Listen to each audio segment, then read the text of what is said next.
کیونکہ ان کے ساتھ بھی شادی کے بعد ایسا معاملہ ہوگا، ایسا کرنے کی اسلام میں کیا شرعی حیثیت ہے؟ ٹھیک ہے، اور اگلا کوشچن یہ ہے کہ اگر کوئی بیڈ پہ بیٹھ کے نماز پڑھ لے تو کیا ایسی کنڈیشن میں نماز ہو جائے گی کہ نہیں؟ اور میرا اگلا کوشچن یہ ہے کہ ایک ہمارے جاننے والے ہیں، انہوں نے اپنی بیٹی کو، ان کی بیٹی کی عمر ہے 17 یا 18 سال، وہ اگر تسبیح پڑھیں یا نماز پڑھیں تو وہ کہتے ہیں کہ آپ ابھی آپ کی عمر نہیں ہے یہ نماز پڑھنے، یہ ذکر اذکار کرنے کی یا اللہ کرنے کی، تو کتنی عمر میں اللہ کا ذکر کر سکتے ہیں اور اس طرف دھیان کر سکتے ہیں؟ اس حوالے سے بتائیے گا۔ اور میرا آخری کوشچن یہ ہے کہ اگر دانت سے مسلسل بلڈ نکل رہا ہو اور بھوک شدت سے لگی ہو، ایسی کنڈیشن میں کیا کھایا پیا جا سکتا ہے کہ نہیں؟ اس حوالے سے رہنمائی فرمائیے گا۔ جی، اور میں انشاءاللہ عرض کرتا ہوں۔ ایک اور کالر ہیں، السلام علیکم۔ السلام علیکم۔ جی وعلیکم السلام۔ جی مقصد میرا پہلا سوال یہ ہے، ایک شخص ہے وہ اپنا فرض حج ادا کر چکا ہے، اچھا اس کے پاس اس کا ذاتی گھر بھی نہیں ہے اور اس کی بیٹی ہے جو چند سال بعد وہ شادی کے قابل ہو جائے گی، پھر بھی وہ عمرہ کرنا چاہتا ہے، تو وہ اس کو ایسا عمرہ کرنا کیسا ہے؟ وہ یہ کہتا ہے کہ حج اور عمرہ انسان کو غنی بھی تو کر دیتے ہیں، اگر گھر یا نہیں ہے تو کیا ہوا؟ اس کا ایسا کہنا ہے۔ اور مطلب دوسرا سوال کیا میرا کہتا ہے مقصد وہ یہ ہے، کہ حج اور عمرہ غنی کر دیتے ہیں؟ ہاں اس نے یہ کہا ہے کہ حج اور عمرہ انسان کو غنی کر دیتا ہے۔ ٹھیک ہے، اور جی دوسرا سوال مقصد میرا یہ ہے کہ جیسے اگر کوئی شخص پردیس میت میں گیا، جیسے یہاں سے حیدرآباد سے کراچی وہ کوئی میت میں جائے کسی عزیز کے یہاں، تو وہ جو کھانا جو میت کو دفن کے بعد کھلایا جاتا ہے تو کیا وہ غنی کھا سکتا ہے اس کو؟ اس کے اور بھی رشتہ دار وہاں موجود ہیں، وہ کیا ان کے گھر پر جائے یا وہی ادھر ہی جو میت کا کھانا میت کو دفنانے کے بعد کھانا کھلاتے ہیں وہ کھا لے؟ ٹھیک ہے، وہ ٹھیک ہے، غنی ٹھیک ہے، ٹھیک ہے، اور یا دوسرے رشتہ دار کے پاس جائے؟ اور مفتی صاحب اس طرح سے ہوتا ہے جیسے گھر میں میت ہوئی، ایک بھائی مرا، پھر اس کے گھر میں سارے بھائی بہنیں آ کے رک جاتے ہیں، پھر وہیں کھانا وانا کھایا جاتا ہے، اور دیگ سسٹم اب تو شروع ہو گیا ہے، یہ بھی بتائیے گا اس کے بارے میں کہ یہ کیسا ہے؟ جی اور وہ جو میت کا کھانا جو میت کو دفنانے کے بعد کھاتے ہیں مفتی صاحب، وہ اس میں کوئی میت کو اسال کی نیت تو ہمارے یہاں تو کوئی نہیں ٹھیک ہے کرتا، بیٹا، بس میں یہ ہوتا سمجھ ہے گیا، کہ میں کور کر لوں گا اس کو، آپ نیکسٹ کویشچن کر لیں، میں اس چیز کو بھی کور کر لوں گا، آپ اگلا کویشچن کریں۔ اور مفتی صاحب دوسرا سوال یہ ہے کہ جیسے ہمارے ہاں یہ سویم ہوتا ہے چنوں پہ، تو کوئی تو گٹھلیاں پہ کاؤنٹنگ کرتا ہے، کوئی چنوں کوئی گرارا ہوتا ہے، تو اس طرح وہ متبرک ہو جاتے ہیں وہ چنے، اور وہ ٹھیک کیا غنی کھا سکتا ہے ان چنوں کو؟ ٹھیک ہے، اور جی السلام علیکم ورحمۃ اللہ وبرکاتہ۔ جی وعلیکم السلام ورحمۃ اللہ۔ ایک اور کالر ہیں، السلام علیکم۔ السلام علیکم مفتی صاحب۔ جی وعلیکم السلام۔ مفتی صاحب میرا پہلا سوال یہ ہے کہ ایک خاتون ہے جو بہت آرام سے اور ہلکے ہلکے نماز پڑھتی ہیں، اکثر ان کے گھر والوں کو اس بات سے بہت کوفت ہو جاتی ہے کیونکہ اگر کہیں جانا ہو تو ان کی وجہ سے لیٹ ہو جاتے ہیں ہلکے نماز پڑھنے کی وجہ سے، اور اکثر ان کے گھر کے کام بھی اسی وجہ سے پڑے رہ جاتے ہیں یا دیر سے ہوتے ہیں، تو اس وجہ سے اکثر ان کے گھر والوں کے دل ان کی نماز کی وجہ سے تنگ ہو جاتے ہیں۔ بعض اوقات تو بعض لوگ یہ کہہ بھی دیتے ہیں کہ کام پہلے کر لو بعد میں نماز پڑھنا، تو اس کا مطلب کیا شرعی حکم ہوگا اس طرح نماز ٹھیک ہے، اور سے دل تنگ ہو جانے کا؟ اچھا دوسرا سوال یہ ہے کہ ایک خاتون سے غلطی سے ایک ناپاک کپڑا پاک کپڑوں میں مکس ہو کر مشین میں دھل گیا، وہ انہوں نے بعد میں دیکھا، اب وہ یہ کرتی ہیں کہ جب بھی مشین لگاتی ہیں پہلے سارے گھر کے سارے کپڑے پہلے بالٹی سسٹم سے پاک کر کے پھر مشین میں ڈالتی ہیں، اور ایسا وہ کئی بار کر چکی ہیں، تو وہی کہتی ہیں کہ میں ایسا جب تک کرتی رہوں گی جب تک مجھے یقین حاصل نہ ہو جائے کہ اب ان کپڑوں میں کوئی ناپاک کپڑا نہیں ہے، کیا وہ صحیح کرتی ہیں؟ ٹھیک ہے، اور تیسرا سوال یہ ہے کہ ایک عورت ہے جو جوائنٹ فیملی میں رہتی ہے، اس کا شوہر گھر والوں کے سامنے اس سے نہ صحیح سے بات کرتا ہے نہ اسے کہیں لے کر جاتا ہے، شوہر یہ کہتا ہے یہ سب کرنا گھر والوں کو پسند نہیں ہے، اس وجہ سے وہ عورت سے زیادہ اچھی طریقے سے بات نہیں کرتا، تو اسی وجہ سے وہ عورت جوائنٹ فیملی سے بیزار ہو گئی، وہ یہ کہتی ہے کہ ایسے ساتھ رہنے کا کیا فائدہ ہے جس میں ایک اچھی ازدواجی زندگی نہ گزاری جا سکے۔ اب وہ بار بار شوہر سے الگ گھر کا مطالبہ کرتی ہے، حالانکہ مطلب ویسے لڑائی جھگڑا تو نہیں ہوتا لیکن ویسے انٹرفیئر گھر والے آپس میں ایک دوسرے کے معاملات میں بہت کرتے رہتے ہیں، اس کی وجہ سے بھی بہت چڑ گئی ہے، تو کیا ان معاملات کی وجہ سے الگ گھر کا مطالبہ کرنا اس کا صحیح ہے؟ ٹھیک ہے، اور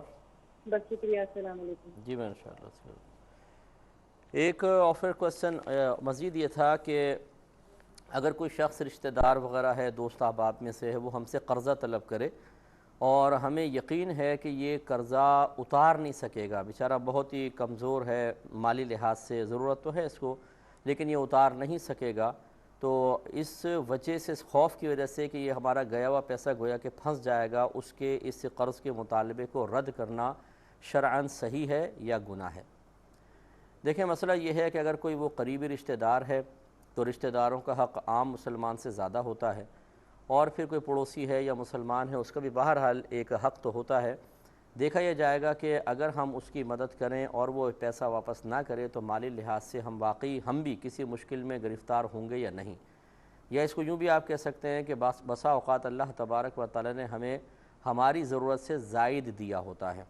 تو ایسی صورت میں تو اس کو منع نہیں کرنا چاہیے، اس کو تھوڑا بہت یقیناً دینا چاہیے، کیونکہ آپ کو اللہ نے غنی کیا ہے اور وہ بیچارہ محتاج ہے، اور بسا اوقات اللہ تبارک و تعالی ہمیں یعنی اس کا ارادہ ایسا ہوتا ہے جو قرآن و حدیث کی بعض تعلیمات سے ہمیں حاصل ہوا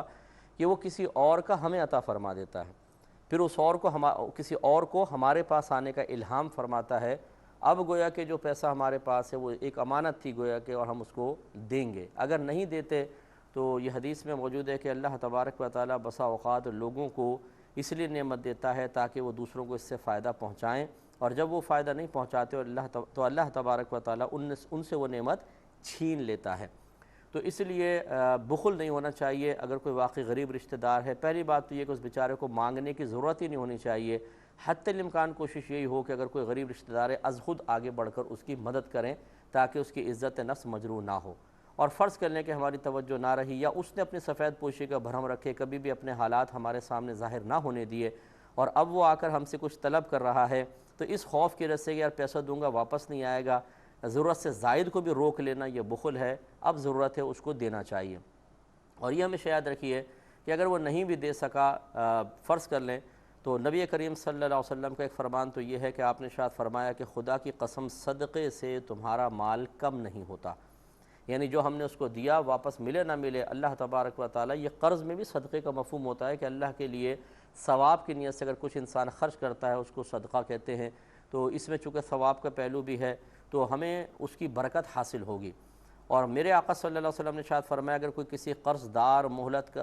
دار شخص کو مہلت دے اور یا پھر اس کے قرض کو معاف کر دے، اگر وہ تنگ دست ہے تو اللہ تبارک و تعالی برود قیامت اس سے درگزر فرمائے گا۔ تو معلوم یہ ہوا کہ اگر ضرورت سے زائد ہے روکنے کا کوئی فائدہ نہیں ہے، دینے کا فائدہ ضرور ہے کہ ہمیں صدقے کا ثواب بھی ملے گا، نامہ اعمال میں نیکیاں بھی لکھے جائیں گی، گناہوں کا کفارہ بھی بنے گا، درجات کی بلندی بھی ہے، اللہ تبارک و تعالی کی بارگاہ میں درجات قرب بھی حاصل ہوں گے، اور میدان محشر میں حساب کتاب میں آسانی بھی ہو سکتی ہے۔ لہٰذا مشورہ یہی ہے تعلیم شرع کی روشنی میں کہ اس کو بوجھ سمجھ کر نظر انداز کر کے یا طنز کر کے اس کو تنگ کر کے یا اس کو حقیر سمجھ کے نظر انداز کر دینا خود ہمارے لیے ہی نقصان کا باعث ہے۔ ایک مختصر سا بریک لیں گے، ہمیں یقین ہے آپ ہمارے ساتھ ہی رہیں گے۔ الرحمن الرحیم، ایک کویسچن یہ بھی تھا کہ یہ آف ایئر ہی ہوا تھا کہ بعض اوقات اپنے بچوں کی شادی کرتے ہوئے عمر کم بتائی جاتی ہے، اس کی کیا شرعی حیثیت ہے؟ دیکھیں یقینی سی بات ہے کہ یہ دھوکہ ہے، جھوٹ ہے، فراڈ ہے، اور شریعت نے دھوکہ اور جھوٹ کو منع فرمایا ہے۔ نبی کریم صلی اللہ علیہ وسلم نے ارشاد فرمایا جو دھوکہ دے وہ ہم میں سے نہیں، اور جھوٹے کے لیے بہت زیادہ سخت وعیدات بیان کی گئی ہیں۔ تو اب ہوتا یہ ہے کہ ہم بچیوں کی عمریں اس لیے کم بتاتے ہیں کہ تاکہ شادی آسانی سے ہو جائے، لیکن یہ نہیں سوچتے کہ بعد میں جب شناختی کارڈ نظر آئے گا، پاسپورٹ کے اوپر وہ عمر لکھی ہوئی نظر آئے گی یا کسی اور طریقے سے انکشاف ہو جائے گا، تو پھر خود آپ کا امیج کیا بنے گا ان کی بچی کے سسرال والوں کی نگاہوں میں کہ ماں نے جھوٹ بولا تھا، اور پھر بچی کو جو تانے ملتے ہیں بسا اوقات اسے کہتے ہیں کہ تمہاری ماں نے جھوٹ بولا تھا، تم بڑی عمر کی ہو اور تمہیں کہا کہ 16 سال کی اور تم 28 سال کی نکلی۔ اور اسی طرح بعض اوقات لڑکوں کی عمر چھپاتے ہیں، اور یہ بھی غلط ہوتا ہے۔ بالکل جو عمر ہے وہ صحیح سے بتانی چاہیے۔ یہ ہمیشہ یاد رکھیے کہ اللہ تبارک و تعالی نے رشتے ازل سے مقرر فرما دیے ہیں، یعنی اس کا فیصلہ ہو چکا ہے کہ کس کا نکاح کس کے ساتھ ہوگا اور کب ہوگا۔ ہماری یہ فاسد تدبیریں نکاح نہیں کرواتی۔ یہی وجہ ہے کہ آپ 50 کو بتائیں گے، صحیح عمر بھی بتا دیں نکاح نہیں ہوگا، غلط عمر بتائیں نکاح نہیں ہوگا، اور کہیں ایسا ہوتا ہے کہ آپ صحیح بتائیں نکاح ہو جاتا ہے، کہیں غلط بتائیں نکاح ہو جاتا ہے۔ ایک جیسی کہانی کہیں پر بھی نہیں ہے۔ تو اگر کوئی ایسا اصول ہوتا کہ بھئی جھوٹ بول کر نکاح ہو جاتا تو ضرور ہو جاتا، پھر بھی کوئی بات سمجھ میں آتی ہے کہ بھئی جھوٹ کے بغیر تو نکاح ہی نہیں ہو رہے، تو معاذ اللہ ثم معاذ اللہ ایسا نہیں ہے۔ ایمان کو کامل کرنے اور اللہ تبارک و تعالیٰ پر یقین و توکل کو مضبوط سے مضبوط تر کرنے کی ضرورت ہے۔ جو چیز صحیح ہے وہ بتائیں، انشاءاللہ آگے شرمندگی نہیں ہوگی، ورنہ پھر ماں باپ بھی شرمندہ ہوتے ہیں اور بچی کے لیے بھی مشکلات ہوتی ہیں۔ ایسی اگر لڑکے کی کر دی ہے، چلیں وہ لڑکی والے بیچارے زیادہ نہیں کر سکتے ہیں، لیکن بہرحال ان کی نگاہوں میں ایک وقار جو ایک امیج ہوتا ہے وہ انتہائی خراب ہو جاتا ہے، اور مومن کی یہ شان نہیں کہ وہ کسی کے نگاہوں میں اپنے وقار کو گرائے۔ اس کو ہمارے نبی کریم صلی اللہ علیہ وسلم نے منع فرمایا، اسی لیے ارشاد فرمایا کہ مظنہ تہمت پر جانے سے بچو، یعنی ایسے مقام پر جہاں پہ کوئی الزام لگ سکتا ہو، کوئی تہمت لگ سکتی ہو، وہاں جانے سے بھی بچو، کیونکہ اس سے وقار مومن زائل ہوتا ہے۔ اس لیے اس قسم کی حرکتیں نہ کی جائیں۔ کرنے سے یہ نہ سمجھیں کہ معاذ اللہ ثم معاذ اللہ ہم اللہ کے فیصلوں کو بدل دیں گے، اور اللہ نے اگر اس کے حق میں اس کے ساتھ ہمارے بچے کی شادی نہیں بھی لکھی تو شاید ہمارا جھوٹ کروا دے گا۔ ایسا نہیں ہوتا ہے، ایمان کو مضبوط رکھنا چاہیے۔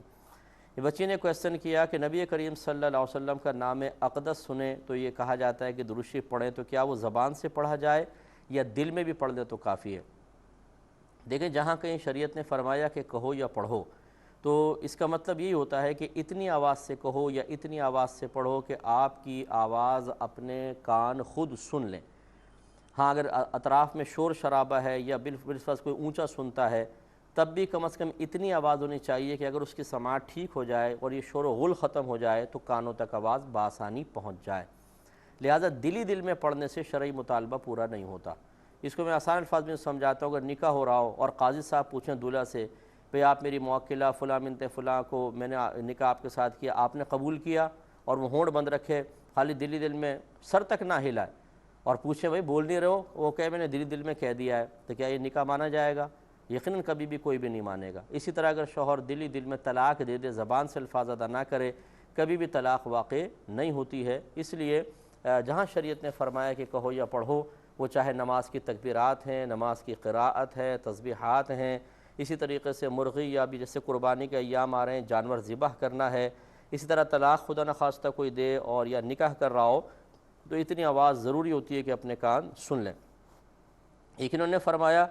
کہ بسا اوقات یوٹیوب وغیرہ پہ ایسی ویڈیوز بنا کے ڈال دی جاتی ہیں کہ جی آسمان سے فرشتے کعبۃ اللہ پر اتر رہے ہیں، تو کیا کیمرے کی آنکھ ان فرشتوں کو دیکھ سکتی ہے؟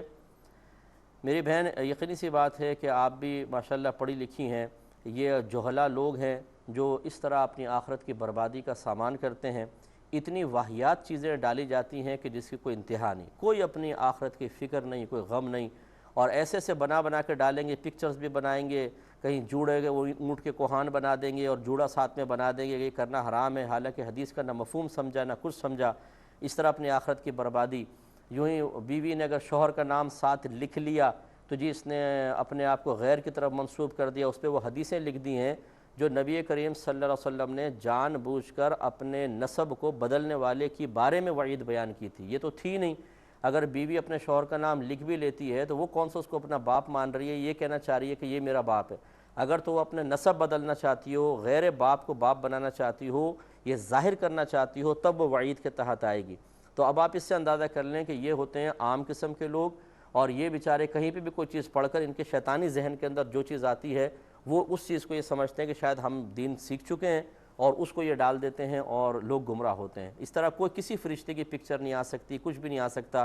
ورنہ تو کتنے لوگوں نے کوشش کی ہے کہ جب کسی مردے کو قبر میں رکھتے ہیں، کتنے لوگوں سے مراد بہت سو نے کی ہے یہ، مطلب اگر آپ پڑھیں گے تو آپ کو پتہ چلے گا کہ اندر ٹیپ ریکارڈ رکھ دیا گیا، ویڈیو کیمراز رکھ دیے گئے کہ دیکھتے ہیں جی منکر نکیر آئیں گے تو کیسے سوال کا جواب ہوگا، سب وہ تمام ریکارڈ ہو جانا چاہیے تھا، لیکن یہ اللہ تعالیٰ کے راز ہیں، یہ اس کے پردے ہیں۔ اس طرح اگر کیمرے کی آنکھ سے غیبی امور کا انکشاف ہونے لگ جاتا تو پھر تو کافر بھی کیمرے کی آنکھ سے بہت کچھ دیکھ کر فوراً ایمان لے آتا، لیکن یہ چیزیں ظاہر نہیں ہوتی ہیں۔ ہاں، اس کے لیے روحانی آنکھ چاہیے۔ اللہ تبارک و تعالی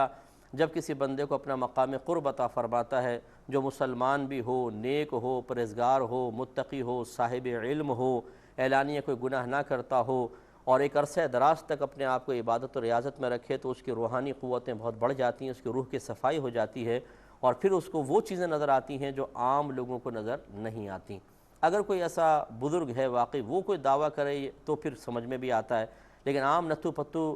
ہر ایرا غیرہ وہ کیمرہ لے کے بیٹھ جائے اور فرشتے نظر آنا شروع ہو جائے، ایسا ہرگز نہیں ہوگا۔ یہ جھوٹ بناتے ہیں اور یہ عام کرتے ہیں، اور ہمارے مسلمان ایسے نہ قرآن پہ صحیح طرح یقین کریں گے نہ حدیث پر، نہ قرآن پڑھ کر دل لرزے گا، نہ حدیث پڑھ کر عمل کی ترغیب حاصل ہوگی، اسے تو ایسا ہٹا دیتے ہیں سائیڈ میں، اور اس قسم کی بے سروپا باتیں جب ان کے سامنے آتی ہیں تو کانپ بھی جاتے ہیں، گھبرا بھی جاتے ہیں، اپنی عملی زندگی کو فوراً چینج بھی کرنے کی کوشش کرتے ہیں، اور اللہ کی بارگاہ میں توبہ بھی شروع کر دیں گے. یار کو خدا کا خوف کرو. قرآن اللہ تعالیٰ نے جو بات بیان فرمائی قرآن میں وہ یقینی اور قطعی ہے. جو آپ کے نبی نے ارشاد فرمائی اگرچہ ضنی ہے لیکن اس پہ امت کا اعتماد ہے, اس سے ہدایت حاصل کرنی چاہیے, نہ کہ ان پکچرز کو دیکھ کر. اور یہ ضمناً بات آ گئی ہے تو آج کل کہانیاں چل پڑی ہیں. ایک شخص چل رہا تھا, ایک بادشاہ تھا, پورے واٹس ایپ کے اوپر اتنے لمبے لمبے میسج کر دیں گے, یعنی ان کہانیوں سے نتیجہ اخذ کریں. اب ہمارے پاس اور کوئی کام تو ہوتا نہیں, نہ قرآن پڑھنے کا ٹائم ہے نہ حدیث پڑھنے کا, چلو کہانی پڑھ لیں گے. اور پھر کہتے ہیں یار اس کہانی سے نا میرے کچھ اندر کچھ تبدیلی آئی ہے. ہمیشہ یاد رکھیں ان قصے کہانیوں سے جو اپنے پاس سے بنائے ہوئے ہیں ایک عارضی کیفیت کی تبدیلی تو آپ حاصل کر سکتے ہیں, لیکن اس میں کبھی روحانی برکت آپ کو حاصل نہیں ہو سکتی ہے. اس کے برعکس اتنی دیر آپ قرآن پڑھ لیتے, حدیث پڑھ لیتے, بے تحاشا روحانی ترقی ہوتی اور بہت کچھ حاصل ہوتا. لیکن ابھی ایک نے کرنا شروع کیا, اور 2 نے کیا, 3 نے کیا, اب یہ کہانیاں چل پڑی ہیں. یعنی پہلے لوگ قرآن و حدیث سے دور ہیں, اب ان کہانی اور قصوں کو پڑھ کے عبرت اور نصیحت حاصل کریں, قرآن حدیث کو چھوڑ دیں. اس لیے میری گزارش ہے کہ جو ہم سے محبت کرتے ہیں یا جو میری بات ماننا چاہتے ہیں, اس قسم کی کوئی کہانی ہے اس کو فوراً ڈیلیٹ کر دیں, نہ پڑھیں. قرآن پڑھیں, حدیث پڑھیں. قرآن کی آیات جو عبرت والی ہیں, نصیحت والی ہیں, وہ آپ فارورڈ کریں, حدیثیں فارورڈ کریں, یہ بہت بہتر ہے. اس قسم کی چیزوں کو فروغ نہ دیں, ورنہ آپ کی آگے آنے والی نسلیں انہی چیزوں سے بس نصیحتیں حاصل کرنے کی کوشش کریں گی اور قرآن و حدیث سے پہلے دور ہیں, بہت زیادہ دور ہو جائیں گی, نقصان ان کی آخرت کو پہنچے گا.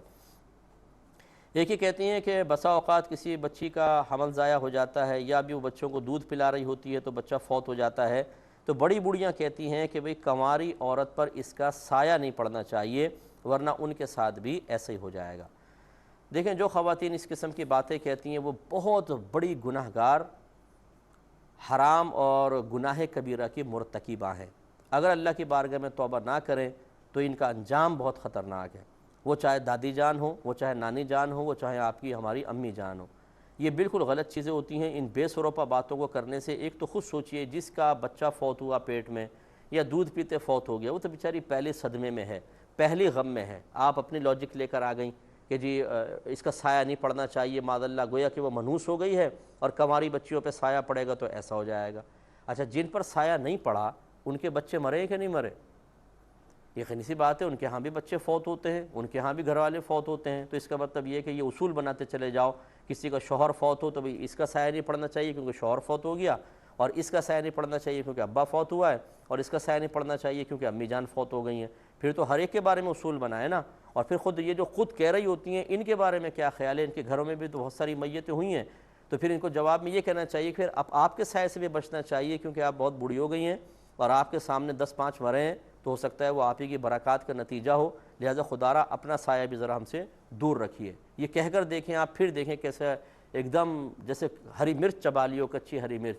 تو خلاصہ کلام یہ ہے کہ یہ بالکل غلط باتیں ہیں. کسی بچی پر اس طرح تہمت لگانا, اسے منحوس قرار دینا بالکل غلط ہے. اللہ تبارک و تعالیٰ کی مرضی سے سب کچھ ہوتا ہے. کسی کے کوئی اثرات سے منحوس اثرات ہوتے ہی نہیں ہیں, منحوس اثر ہوتا ہی نہیں ہے. میرے آقا صلی اللہ علیہ وسلم نے سختی کے ساتھ اس کو منع فرمایا. یہ تو وہ زمانہ جاہلیت میں کفار کے طریقے تھے. جب نبی کریم صلی اللہ علیہ وسلم نے اپنی تعلیمات کو عام کیا, ارشاد فرمایا وَإِذَا تَطَيَّرْتَ فَمْضِ, کہ اگر تمہیں بدشگونی کسی چیز سے حاصل ہو اس کام کو کر گزرو, پرواہ نہ کرو. یہ قوی الایمان لوگوں کے لیے ہے, اور ضعیف الایمان شخص جو ہے وہ بہرحال وہ تو پھر اسی توہم پرستی میں رہتا ہے. تو اس لیے اس طرح بڑی بوڑھیاں اگر کوئی سن بھی رہی ہوں, مجھ سے ناراض نہ ہو, آپ میری بڑی ہیں اور ہم آپ کا ایک جہت سے آپ کی عمر کے لحاظ سے ادب و احترام کریں گے, لیکن جب آپ ہی اللہ تعالیٰ اور اس کے رسول کی تعلیمات کے خلاف اپنی آنے والی نسلوں کو گمراہ کرنے کی مرتکبہ ہو رہی ہوں گی تو پھر آپ کا کوئی لحاظ نہیں ہے. کیونکہ اصل اللہ تبارک و تعالیٰ اور اس کے رسول کریم صلی اللہ علیہ وسلم سے ہماری محبت ہے اور ان کا حکم پہلے ہے. آپ کی ان بے سروپا تعلیمات کی وجہ سے جو معاشرے میں بگاڑ پیدا ہو رہا ہے اور گھروں کے اندر جو طوفان بدتمیزی ان عورتوں کی وجہ سے, ان جاہل عورتوں کی وجہ سے, وہ الامان والحفیظ. ایک مثال میں اس کی اور دے دیتا ہوں, اگرچہ یہ ضمنی ہے, اس کے تعلق نہیں ہے. کسی خاتون کے ڈیلیوری ہوتی ہے تو پھر جو اس کے بعد بلڈ آتا ہے اس کو نفاس کا خون کہتے ہیں. اس کی کم سے کم کوئی مدت نہیں ہے. اگر 2 دن میں آ گئے, بند ہو گیا تو پاک ہو کے نماز پڑھنی ہوگی, اور زیادہ سے زیادہ 40 دن ہے. اس مسئلے کو میں ذکر کرتا ہوں لیکن ایک مختصر سے بریک کے بعد. الرحمن الرحیم۔ تو ابھی میں سمجھا رہا تھا کہ اگر یہ نفاس آتا ہے 1-2 دن میں ہی بلیڈنگ اگر بند ہو گئی ہے تو فرض ہے عورت پر کہ غسل کر کے نمازیں سٹارٹ کرے گی۔ ہاں اگر مسلسل آ رہی ہو تو 40 دن تک ناپاک رہتی ہے، پھر 41ویں دن بھی آ رہا ہو تو کوئی مسئلہ نہیں ہے، غسل کر کے نماز شروع کرنی واجب ہوگی۔ اب ہمارے گھروں میں عموماً یہ دیکھا گیا ہے کہ اگر 2-3 دن 4 دن 5 دن میں بچی کا بلڈ بند ہو گیا، کہتی ہے نہیں تم نماز ہی نہیں پڑھ سکتی اس لیے کہ تم ناپاک ہو۔ 40 دن تک عورت ناپاک رہتی ہے، یہ انہوں نے اپنا اصول بنایا ہوا ہے۔ اگر 5 دن میں بلیڈنگ بند ہو گئی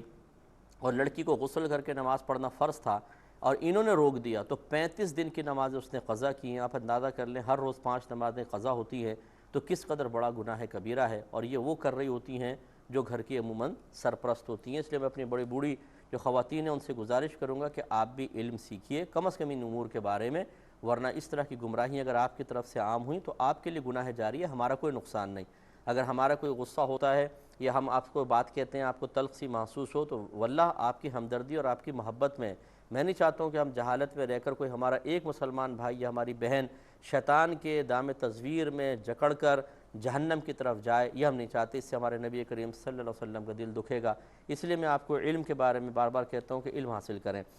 یہ کہتے ہیں کہ کیا بیڈ پر بیٹھ کر نماز پڑھی جا سکتی ہے؟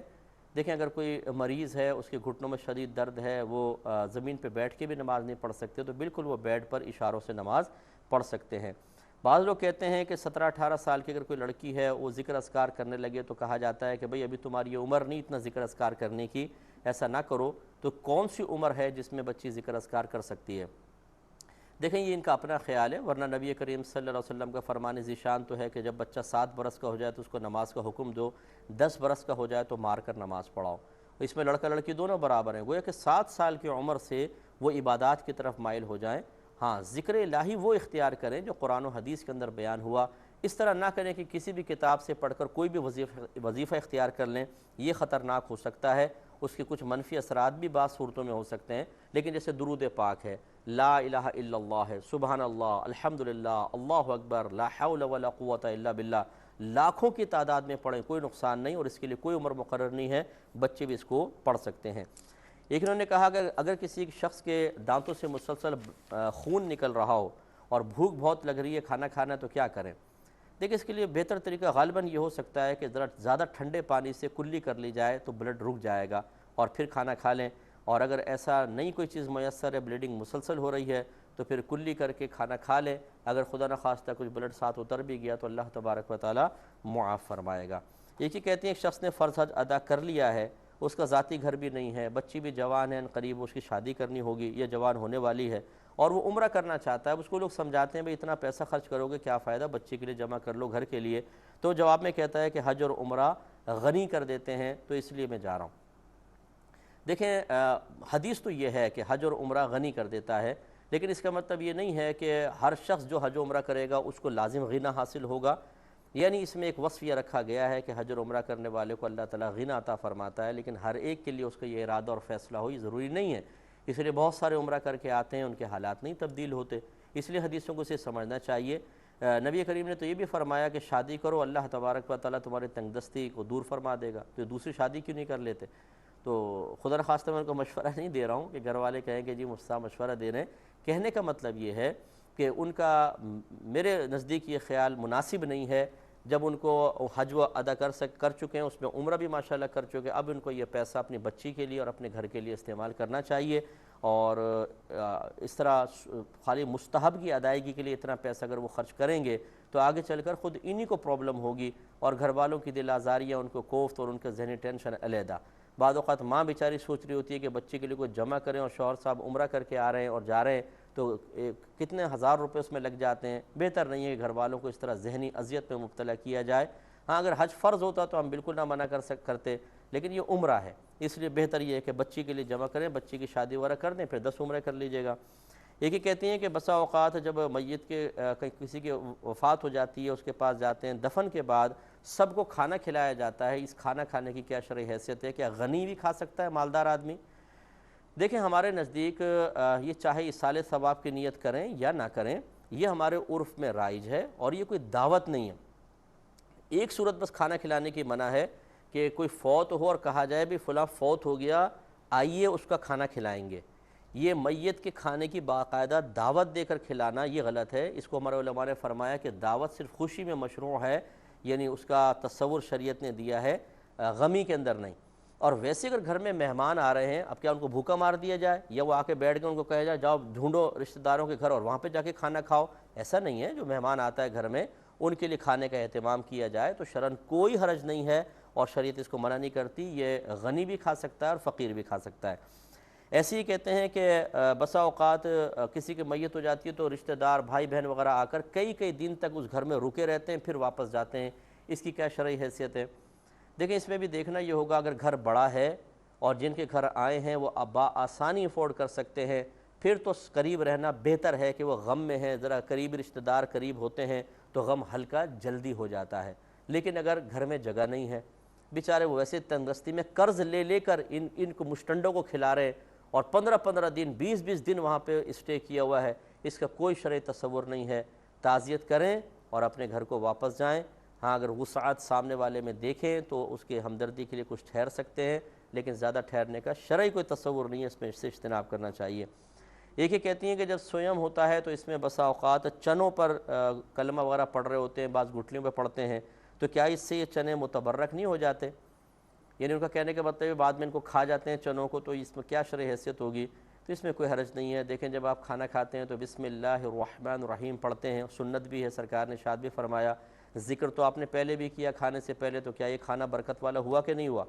اور پھر ہم اس کو کھاتے ہیں، تو اس طرح چنوں پہ اگر کلمہ پڑھ دے اس کو کھا لیا تو کیا قیامت آئے گی؟ کوئی حرج نہیں ہے۔ اور اس کے بعد آپ نے پوچھا کیا یہ چنے غنی کھا سکتا ہے کہ نہیں؟ تو بالکل کھا سکتا ہے، اس میں کوئی حرج نہیں ہے، کیونکہ یہ خاص فقراء کے لیے نہیں ہوتے۔ ہمارا عرف یہ ہے، رشتہ داروں میں غنی بھی ہوتے ہیں، فقیر، سب اس کو کھا رہے ہوتے ہیں۔ عرف بہت بڑی دلیل ہے، اور اچھی طرح یاد رکھیں کہ ہمارے بزرگان دین نے ارشاد فرمایا کہ جو مفتی اپنے زمانے کے رسم و رواج، عرف اور لوگوں کی طبیعتوں اور کیفیات سے ناواقف ہو، وہ فتویٰ دینے میں ضرور جاہل ہے۔ اس لیے ہر ایک کا کام نہیں ہے فتویٰ دینا۔ جو میں آپ کو بتا رہا ہوں یہ خاص مطلب فتوے کی صورتیں ہیں کہ عرف بہت بڑی شرعی دلیل ہوتی ہے۔ ہمارے ہاں اب جو میت کے لیے کھانا کھلایا جاتا ہے یہ ایصال ثواب کے لیے، اس میں کوئی قید نہیں ہوتی، رشتہ دار غنی بھی آتے ہیں، فقیر سب کھا رہے ہوتے ہیں، تو عرفاً اس کی اجازت ہے۔ ہاں اگر کوئی مالک کھلانے والا یہ اعلان کر دے کہ بھئی یہ ہم نے غریبوں کے لیے پکایا ہے، پھر غنی کو کھانا غلط ہے اور اس کا دل مردہ ہوگا۔ اگر اس کی کوئی تخصیص نہیں ہے تو عرف یہ کہتا ہے کہ سب کھا سکتے ہیں، اس میں کوئی حرج نہیں۔ یہ کہتی ہیں کہ کوئی خاتونیں بہت ہی ہلکے ہلکے نماز پڑھتی ہیں، حتیٰ کہ گھر والے شدید کوفت کے شکار ہو جاتے ہیں، کہیں جانا ہوتا ہے وہ لمبی لمبی نمازیں پڑھ رہی ہوتی ہیں، گھر کا کام پڑا ہوا ہے لمبی نمازیں پڑھ رہی ہیں، ہلکی نماز پڑھ رہی ہیں، تو بعض اوقات گھر والے کہہ دیتے ہیں بھئی پہلے کام کر لو، نماز بعد میں پڑھ لینا، تو ان کی اس طرح کہنے سے گناہگار تو نہیں ہوں گے؟ دیکھیں اگر کوئی ہلکے ہلکے بہت ہی ہلکے نماز پڑھ رہا ہے جس سے کام بھی پیچھے پڑے ہوئے ہیں اور لوگ بھی کوفت کا شکار ہو رہے ہیں، اسی طرح بعض لوگ روڈ پر فاسٹ ٹریک میں انتہائی سلو گاڑی چلا رہے ہوتے ہیں، یہ بھی بہت بڑے مجرم ہیں، یاد رکھیں باہر کے ملک میں ہو تو ان کا چلان ہو جائے۔ سلو ٹریک کے اندر جائیں، فاسٹ ٹریک کے اندر گاڑیوں کو نکل جانے دیں، بالکل سلو چل رہے ہیں جیسے باغیچے کے اندر گاڑی لے کے جا رہے ہیں۔ اسی طریقے سے ایسی عبادت جس سے لوگ کوفت کا شکار ہو جائیں وہ قطعاً غیر مناسب ہے۔ عبادت نہ بہت تیز کرنی چاہیے نہ بہت ہی آہستہ، معتدل رفتار، خیر الامور اوسطھا،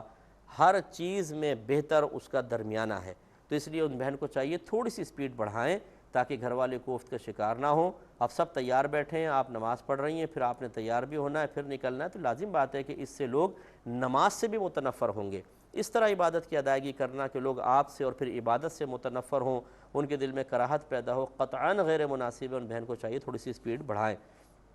ایک ہی کہتی ہیں کہ کسی کا ناپاک کپڑا پاک کپڑوں میں دھل گیا، اب ان کو یہ وہم آ گیا کہ شاید کچھ کپڑے ناپاک ہو گئے ہیں، جب بھی وہ کپڑے دھونے لگتی ہیں بالٹی سسٹم سے پہلے پانی کچھ بہاتی ہیں، پھر انہیں واشنگ مشین میں ڈالتی ہیں، اور یہ کہتی ہیں کہ یہ میں اس وقت تک کرتی رہوں گی جب تک مجھے یقین حاصل نہ ہو جائے کہ سارے کپڑے پاک ہو گئے ہیں۔ دیکھیں اس طرح مطلب مناسب نہیں تھا، ان کو چاہیے تھا کہ ناپاک کپڑا جب دھل گیا تھا تو وہی واشنگ مشین سے کپڑے نکال کے ان کو بالٹی سسٹم سے پاک کر لیتی، اب انہوں نے دوسرے کپڑوں میں مکس کر دیے، پہلے یہ نہیں کیا ہوگا، اب وسوسہ آ رہا ہے اس طریقے سے، تو بہرحال ایک دفعہ وہ ایسا کر لیں، کیونکہ وسوسے کا شکار ہے، ان کو کتنے بھی سمجھائیں بیکار ہے۔ ان بہن سے ہمارا مشورہ یہ ہے کہ ایک دفعہ سارے گھر کے کپڑے جو بغیر دھلے ہوں چاہے بغیر دھلے انہیں بالٹی سسٹم سے نکال لیں، کوئی ایک کپڑا بھی نہ چھوڑیں، جب ایسا کریں گی تو وسوسہ خود بخود ختم ہو جائے گا۔ ایک ہی کہتے ہیں کہ شوہر ہے جوائنٹ فیملی میں اپنی زوجہ کو رکھے ہوئے ہے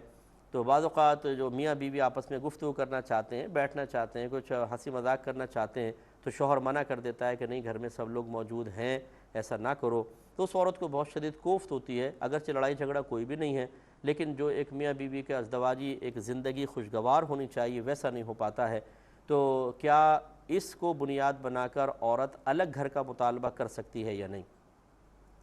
دیکھیں مسئلہ یہ ہے کہ سب کے سامنے تو یقینی سی بات ہے ویسی میاں بیوی کو ہنس ہنس کے باتیں کرنا یہ قطعاً غیر مناسب ہوتا ہے۔ اگر ان کا آپ کا روم ہے، مطلب کوئی جو بھی بہن ہے ان کا روم ہے تو اپنے روم کو اندر سے بند کر کے پھر آپ باتیں کر سکتے ہیں۔ یہ میرے خیال میں کوئی ایسی معقول وجہ نہیں ہے کہ جس کی بنا پر اگر جوائنٹ فیملی میں جھگڑے بھی نہیں ہو رہے، کوئی پھڈے نہیں ہو رہے تو بہت بڑی بات ہے کہ سب پیار محبت سے کم از کم رہ رہے ہیں۔ ہاں اگر کوئی مطلب یہ کہ ایسا ہوتا ہے جوائنٹ فیملی کے اندر کہ اتنی آزادی کے ساتھ انسان زندگی نہیں گزار سکتا جتنا اپنی الگ رہائش ہو تو گزار سکے، لیکن اس آزادی والی زندگی کے لیے ایک اجتماعی زندگی کو چھوڑ دینا، جبکہ اس میں خرچہ بھی کم ہوتا ہے، ایک دوسرے سے ہمدردی بھی ہو سکتی ہے، مصیبت میں ایک دوسرے کے کام بھی آتے ہیں، سارے فوائد کو نظر انداز کر کے صرف اس لیے کہ ہماری نفسانی خواہش تھوڑی سی پوری ہوگی ہم آزادانہ زندگی گزاریں گے، میرے خیال میں معقول فیصلہ نہیں ہے۔ اگر سب گھر والے پیار محبت سے رہ رہے ہیں، لڑائی جھگڑا نہیں ہے، تو ان بہن کو چاہیے کہ اپنی ان خواہشات کے لیے کوئی اور متبادل ذریعہ اختیار کر لیں، لیکن الگ رہائش کا مطالبہ نہ کریں، کیونکہ یہ مطالبہ ہمارے کم از کم ہندوستان پاکستان کے اندر ایک جھگڑے کا سبب بنتا ہے۔ اور پھر عورت کے بارے میں، بہو کے بارے میں کہا جاتا ہے کہ ہمارے بیٹے کو ہم سے چھین کر لے گئی، اور اگلی نسلوں تک پھر یہ وائرس منتقل ہوتا ہے اور جدائیاں ہو جاتی ہیں۔ اس لیے تھوڑا سا میرے خیال میں اس پر صبر کر لینا ہی زیادہ بہتر نظر آتا ہے۔ ای میل ایڈریس چل رہا ہوگا، جو بھائی بہن میل کرنا چاہیں اس پر، یا muftiakmalqtv2@gmail.com پر ہمیں کر سکتے ہیں۔ اس کے علاوہ جو بہن بھائی ہمیں واٹس ایپ وغیرہ بھی کرتے ہیں، میسیجز کرتے ہیں، جواب دینا میرے لیے بہت ہی مشکل ہوتا ہے۔ میری گزارش ہے صرف میل کیا کریں، دوسری جگہ پر کم سے کم آپ میسیج کریں، بہت دقت ہوتی ہے اور پھر لوگ ہمیں برا بھلا کہتے ہیں، ایسے سی باتیں کرتے ہیں کہ میں آپ کو بتا نہیں سکتا ہوں، مجھے بڑا افسوس بھی ہوتا ہے کہ لیکن بہرحال ان کا اپنا ظرف ہے۔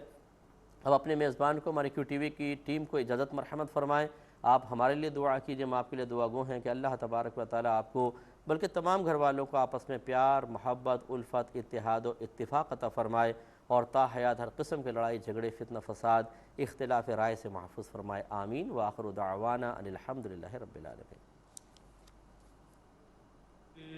دے لب ہے نبی